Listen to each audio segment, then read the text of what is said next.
नमस्कार। आज हम एक बहुत ही अहम मुद्दे पर बात करने वाले हैं जो लाखों रेलवे कर्मचारियों से जुड़ा है, उनकी छुट्टी के नियम। जी हाँ। हमारे पास है Indian railway establishment code volume 1 का चैप्टर 5 बिल्कुल और कुछ तैयारी वाले नोट्स भी हैं। बिल्कुल, ये काफी अहम दस्तावेज हैं।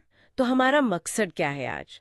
देखिए, ये सिर्फ छुट्टियों की गिनती नहीं है। नहीं, बिल्कुल नहीं। ये समझना है कि इतना बड़ा सिस्टम मतलब रेलवे अपने कर्मचारियों का ध्यान और काम की जरूरतों में तालमेल कैसे बिठाता है। सही कहा। हमें नियमों की तह तक जाएंगे, समझेंगे कि अलग अलग छुट्टियां क्या हैं, उनमें सैलरी का क्या हिसाब है, और मान लीजिए रिटायरमेंट या कोई मुश्किल हालात आ जाएं, हाँ। तब क्या होता है। हम्म। जैसे, क्या आपको अंदाजा है कि पिता बनने पर कितने दिन की छुट्टी मिलती है, या बच्चों की देखभाल के लिए वो जो 2 साल की छुट्टी की बात होती है। हाँ, वो सीसीएल। हाँ, हाँ, तो चलिए आज इसी सब की पड़ताल करते हैं। जरूर। तो सबसे पहले एक बहुत ही बुनियादी सवाल, रेलवे में छुट्टी लेना क्या ये कर्मचारी का हक है या कुछ और है? क्योंकि यहीं से सारी बात शुरू होती है। देखिए, सवाल बहुत अहम है। अगर हम नियमों को ठीक से देखें ना, तो छुट्टी को सीधे तौर पर अधिकार या राइट नहीं कहा गया है। अच्छा। हाँ, इसे कमाना पड़ता है, मतलब अर्न करना पड़ता है, और ये कुछ शर्तों पर मिलती है। शर्तें? जैसे कि? जैसे एक सीधा सा नियम है, रूल 541। वो कहता है कि अगर कोई कर्मचारी नौकरी छोड़ दे, रिटायर हो जाए या इस्तीफा दे दे, तो उसके बाद उसे कोई छुट्टी नहीं दी जा सकती। मतलब सर्विस खत्म तो छुट्टी का अधिकार भी खत्म। बिल्कुल। और एक बात है जो थोड़ी सख्त लग सकती है। क्या? रूल 542 और 543। अगर किसी कर्मचारी को मान लीजिए बहुत सीरियस अनुशासनहीनता के लिए नौकरी से निकाल दिया जाता है, या फिर वो जो नेशनल सिक्योरिटी वाले खास नियम हैं 1954 वाले, हाँ, सुना है उनके बारे में। तो उसकी जितनी भी छुट्टियां जमा हैं वो सब जब्त हो जाती हैं, मतलब खत्म, कुछ नहीं मिलता। ओ, चाहे कितनी भी जमा क्यों ना हो? हाँ, चाहे 300 दिन ही क्यों ना हो, वो लैप्स हो जाएंगे। ये शायद सिस्टम में डिसिप्लिन बनाए रखने का एक तरीका है। समझ गई। मतलब छुट्टी कमाई तो जाती है, हाँ। पर वो कुछ स्थितियों में हाथ से जा भी सकती है। ये जानना जरूरी था। अच्छा, पर जो परमानेंट नहीं है, अस्थायी कर्मचारी, उनका क्या होता है? हाँ, टेम्परेरी कर्मचारियों के लिए थोड़ी अलग व्यवस्था है, थोड़ी सी गुंजाइश है। कैसी गुंजाइश? अगर उनकी नौकरी खत्म होती है, या मान लीजिए जिस पोस्ट पे वो हैं वही खत्म हो जाती है, तो मैनेजमेंट चाहे तो ये उसके विवेक पर है। अच्छा, मैनेजमेंट पर निर्भर है। हाँ, तो मैनेजमेंट चाहे तो उन्हें उनकी जमा औसत वेतन अवकाश यानी एलएपी दे सकता है। ठीक है। शर्त बस ये है कि वो रिटायरमेंट की उम्र तक ना पहुंचे हों, और इस छुट्टी को कहते हैं टर्मिनल लीव। टर्मिनल लीव, ये नाम सुना है। हाँ, और दिलचस्प बात यह है कि ये टर्मिनल लीव सिर्फ उतने ही टाइम के लिए मिलती है जितने टाइम का नोटिस पीरियड होता है। ओ, नोटिस पीरियड इसे जितना ही? जी, और इसे सर्विस का हिस्सा नहीं माना जाता। ये एक तरह का टर्मिनल बेनिफिट है, सेवा खत्म होने पर मिलने वाली राहत। इसके बाद कर्मचारी सर्विस में नहीं रहता। समझ गई। तो छुट्टी मिलना और उसका बने रहना दोनों ही नियमों और शर्तों पर टिका है। अब आते हैं उस सवाल पर जो शायद सबसे ज्यादा मायने लगता है, छुट्टी में पैसे कितने मिलेंगे? सैलरी का क्या हिसाब किताब रहता है? इसमें भी कई तरह की बातें हैं ना? बिल्कुल। छुट्टी के दौरान जो पैसा मिलता है वो इस पर निर्भर करता है कि आपने कौन सी वाली छुट्टी ली है। अच्छा। मोटे तौर पर देखें तो नियम 544 में 4 तरह की लीव सैलरी बताई गई है। 4 तरह की? कौन कौन सी? देखिए, पहली है एलएपी, लीव ऑन एवरेज पे, मतलब औसत वेतन अवकाश। इसमें कर्मचारी को वही तनख्वाह मिलती है जो उससे छुट्टी पर जाने से ठीक पहले मिल रही थी, पूरी सैलरी, कोई कटौती नहीं। ये तो सबसे बढ़िया हुई फिर। हाँ, आमतौर पर यही सबसे ज्यादा पसंद की जाती है। दूसरी है एलएचएपी, लीव ऑन हाफ एवरेज पे। आधी तनख्वाह वाली? बिल्कुल, नाम से ही साफ है, इसमें औसत वेतन का आधा हिस्सा मिलता है। ये तब काम आती है जब एलएपी खत्म हो गई हो या कोई कम पैसे पे लंबी छुट्टी लेना चाहे। ठीक है। और तीसरी? तीसरी थोड़ी इंटरेस्टिंग है, परिवर्तित अवकाश यानी कम्यूटेड लीव। इसमें मिलती तो पूरी तनख्वाह है, एलएपी जितनी ही। हाँ, फिर फर्क क्या है? फर्क यह है कि इसके बदले आपके खाते से 2 गुनी एलएचएपी कटती हैं। मतलब आप अपनी 2 आधी छुट्टी को मिलाकर एक पूरी छुट्टी बना लेते हैं। ओह, तो 2 LHAP is equal to 1 commuted leave. बिल्कुल सही। ये अक्सर मेडिकल ग्राउंड पर ली जाती है। अच्छा, और चौथी? चौथी है ईओएल, एक्स्ट्रॉर्डिनरी लीव, असाधारण अवकाश। इसमें कोई सैलरी नहीं मिलती, जीरो। कोई सैलरी नहीं? नहीं, ये बिल्कुल आखिरी ऑप्शन होता है जब कोई और छुट्टी बची ही ना हो, या कोई बिना सैलरी के ही छुट्टी लेना चाहे, जैसे निजी कारणों से। तो ये 4 कैटेगरीज हो गई, LAP, LHAP, कम्यूटेड और ईओए जो वर्कशॉप में काम करते हैं या जो रनिंग स्टाफ हैं, ड्राइवर, गार्ड वगैरह, उनके लिए सैलरी कैलकुलेशन में कुछ फर्क है? हाँ हाँ, ये बहुत जरूरी पॉइंट है क्योंकि रेलवे का एक बहुत बड़ा हिस्सा यही लोग हैं। बिल्कुल। तो नियम 545 कहता है कि जो वर्कशॉप स्टाफ हैं, अगर वो एलएपी पर जाते हैं तो उन्हें वही सैलरी मिलती है जो वो ड्यूटी पर कमाते हैं। सिंपल, सीधा हिसाब। हाँ, सीधा हिसाब। लेकिन जो परमानेंट रनिंग स्टाफ हैं, उनके लिए रूल 546 में खास बात है। क्या बात है? जब वो एलएपी लेते हैं तो पहले 60 दिनों के लिए उन्हें उनका असल वेतन यानी एक्चुअल पे या औसत वेतन यानी एवरेज पे, इन दोनों में से जो भी ज्यादा हो वो मिलता है। ओह, जो भी ज्यादा हो, ये तो उनके लिए अच्छा है। हाँ, ये उनके लिए फायदेमंद है। 60 दिन के बाद फिर उन्हें एक्चुअल पे मिलता है। ऐसा क्यों किया गया होगा? कोई अंदाजा? शायद इसलिए क्योंकि रनिंग स्टाफ के सैलरी में कई तरह के अलावेंस वगैरह होते हैं ना, तो ये नियम ये पक्का करता है कि छुट्टी के शुरुआती दिनों में उनकी इनकम पर ज्यादा असर ना पड़े। ये लॉजिकल लगता है। ये जानना बड़ा दिलचस्प है कि कैसे अलग अलग काम करने वालों की जरूरत के हिसाब से नियमों में बारीकियां डाली गई हैं।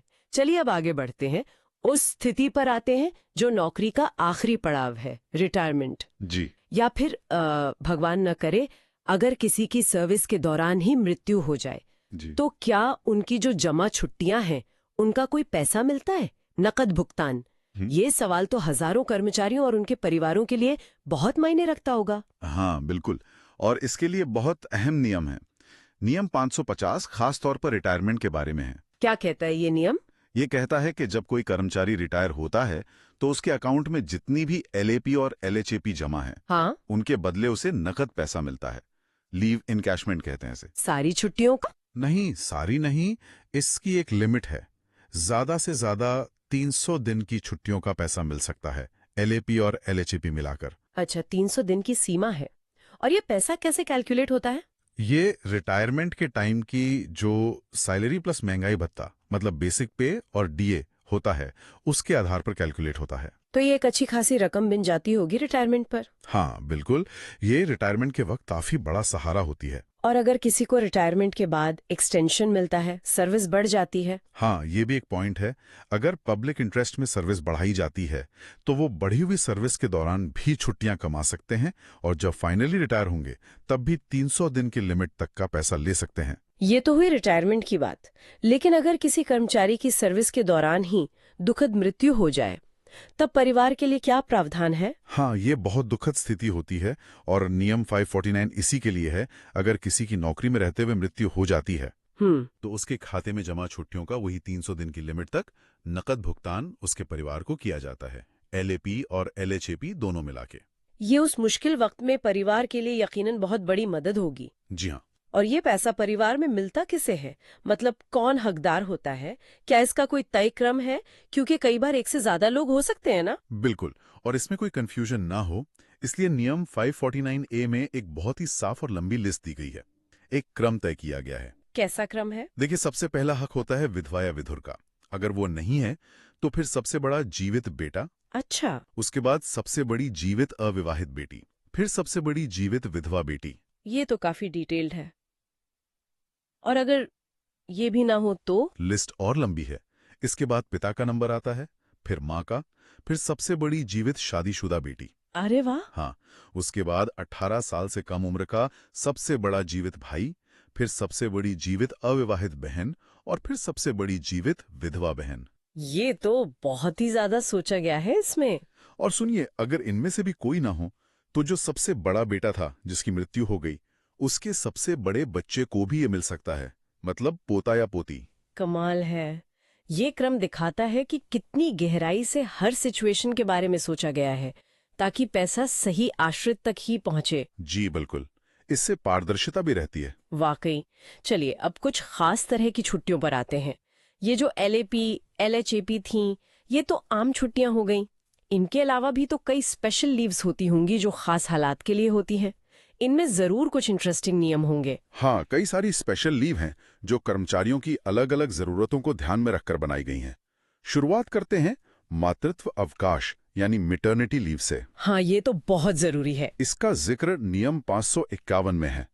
अगर किसी महिला कर्मचारी के 2 से कम जीवित बच्चे हैं तो उसे पूरे 180 दिन का अवकाश मिलता है। 180 दिन यानी लगभग 6 महीने। जी हाँ, बच्चे के जन्म के लिए ये पूरी तनख्वाह के साथ मिलती है। और इसी नियम में शायद गर्भपात वगैरह के लिए भी कुछ है। हाँ, बहुत जरूरी बात।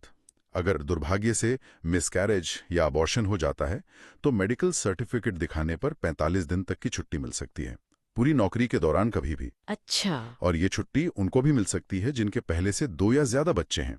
ये नियम उस मुश्किल स्थिति की संवेदनशीलता को समझता है। ये अच्छी बात है। अब पुरुषों की बात करते हैं। आजकल पितृत्व यानी फादरहुड पर भी काफी बात होती है। क्या पिता बनने पर भी कोई छुट्टी मिलती है? जी हाँ, बिल्कुल मिलती है। इसे कहते हैं पितृत्व अवकाश या पैटर्निटी लीव। नियम 551A। कितने दिन की?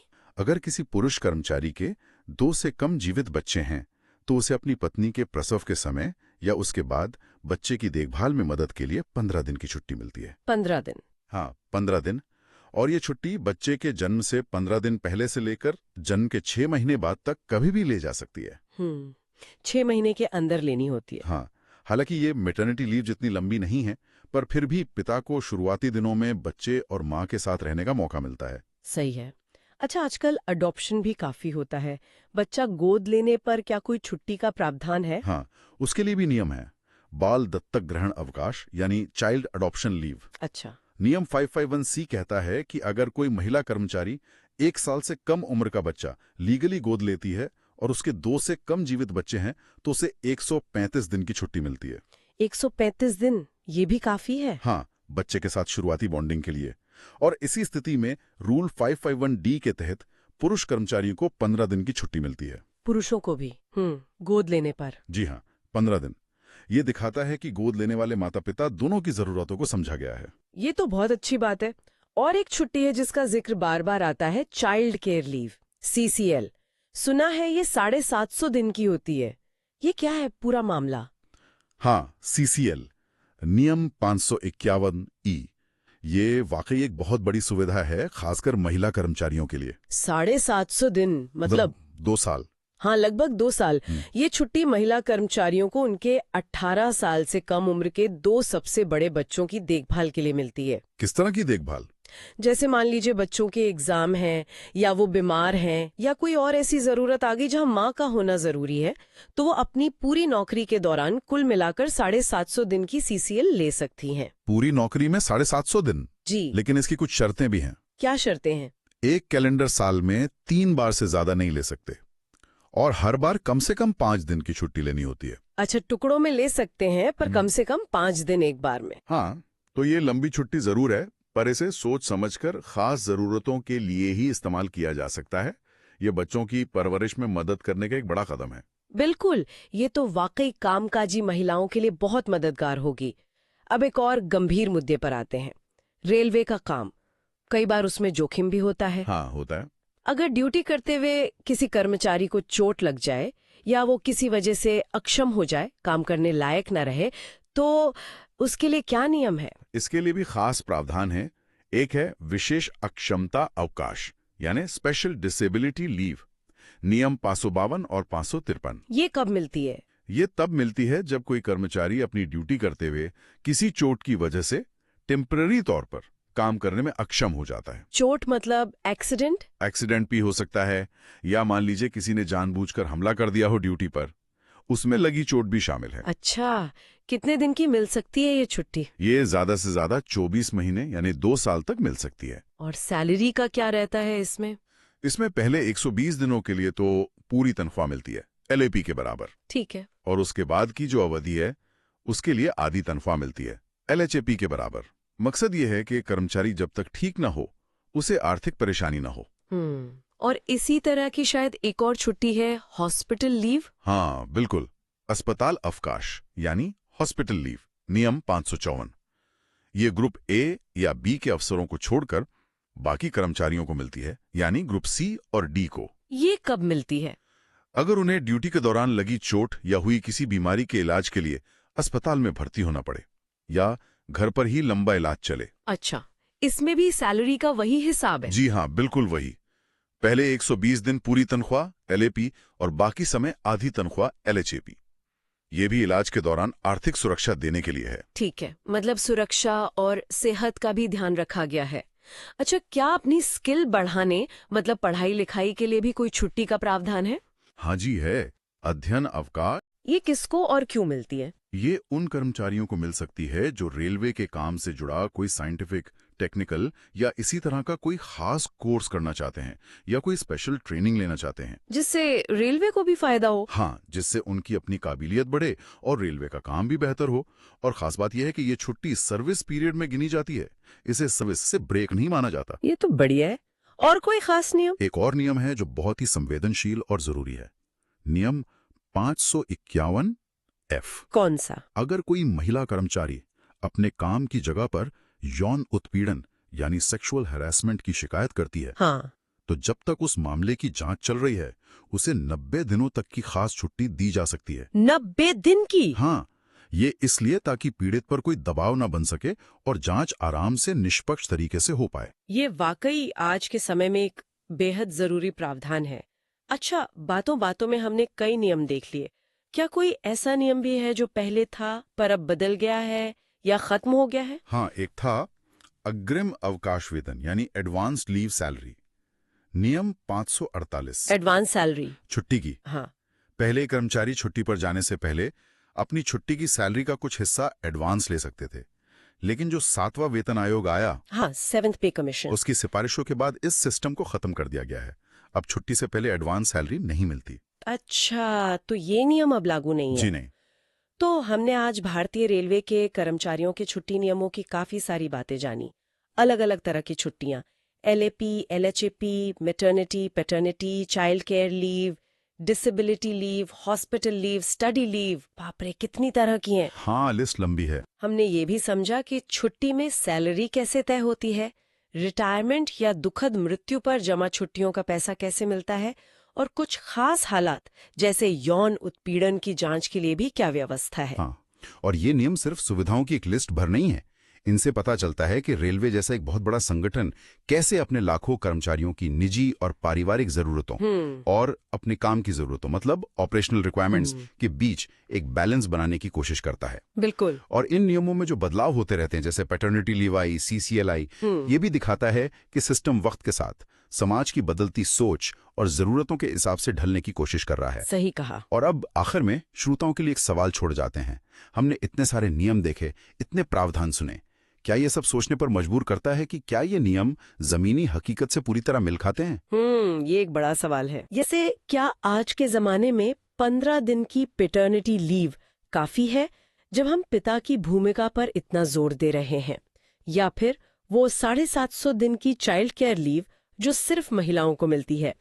क्या ये जेंडर इक्वालिटी की तरफ एक आधा अधूरा कदम लगता है? सोचने वाली बात है। और सबसे बड़ा सवाल शायद ये कि इतने बड़े और अलग अलग तरह के काम वाले संगठन में क्या इन सभी नियमों का फायदा हर कर्मचारी तक एक जैसा बिना किसी दिक्कत के पहुंच पाता होगा? जमीनी स्तर पर इन्हें लागू करने में क्या चुनौतियां आती होंगी? इस पर जरूर सोचिएगा।